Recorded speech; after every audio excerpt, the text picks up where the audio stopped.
Hello friends, welcome to Code Crush Coding. In this video we are going to learn about different types of arguments. So what are arguments? So basically when you create a function and when you need to call the function, you pass some values to that function. So that values can be considered as arguments. So in Python there are four types of arguments: required arguments, keyword arguments, default arguments, and variable length arguments. So we will see each of these arguments in our code. So let's start first with the required arguments.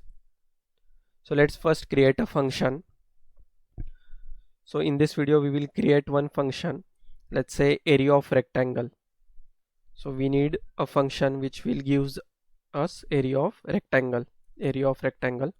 So formula for area of rectangle is length into breadth. So it will take two parameters, right? Length and breadth. So these are the two parameters. So we have declared a function, and what this function will do, it will return us area, which will be length into breadth. And we need to return this value of area. So this is our function, and we will call this function area of rect, and we will have to pass the values. So if you don't pass the value, this code will generate an error. So let's first try to get what error we will get if we try to run this. So see, we are getting here type error area of rect, which is our function, missing two required positional arguments. So two required arguments are required, but we haven't provided any of the argument, which is length and breadth. So these are the required arguments. So we need to provide here the values for the required arguments. So we can pass here like two values, let's say 10, 20. And now if you save and run this code,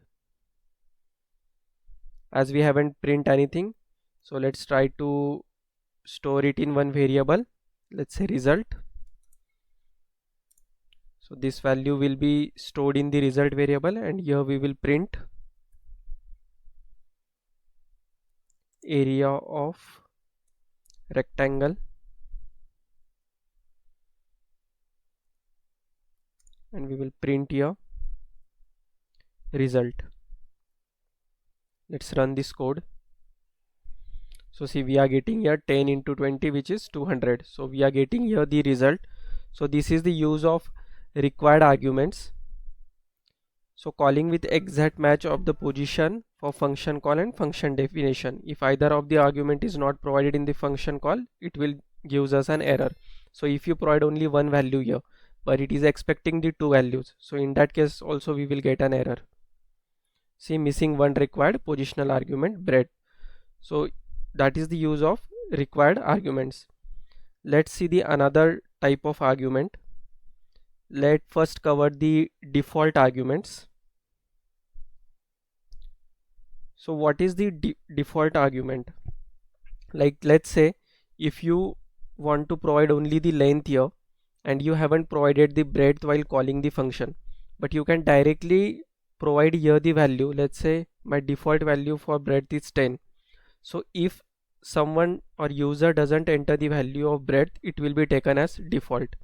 Let me run this code. See, as we have passed only one argument, but still we are getting the result, which is 100. So what is happening in this code? Here we have provided 10. So this value is assigned to length. As we haven't provided the breadth, so breadth value by default it's taking 10, as we have provided the default value to 10.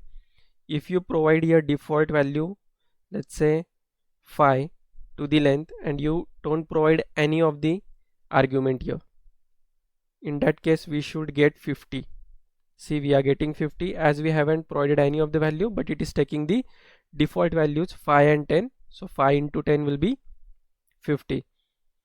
If let's say we just provide the value, and let's say we provide both the values now, let's say we provide here 20 and 20.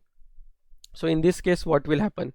Will it print the result of 10 into 5 50 or 20 into 20?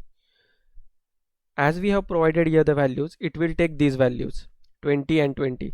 These values are taken only when the value is not provided. As we are providing here the values, this 20 value will be taken. Let's run this code. So see, we are getting here 400. So 20 into 20 is taken. So that is the use of default argument. It is used when you don't want to get the error and you don't pass any of the values. So in that case, you will get the default values. So that is the use of default arguments. So that's it in this video. We will cover another two type of arguments, which are keyword arguments and variable length arguments, in next video. Thank you for watching.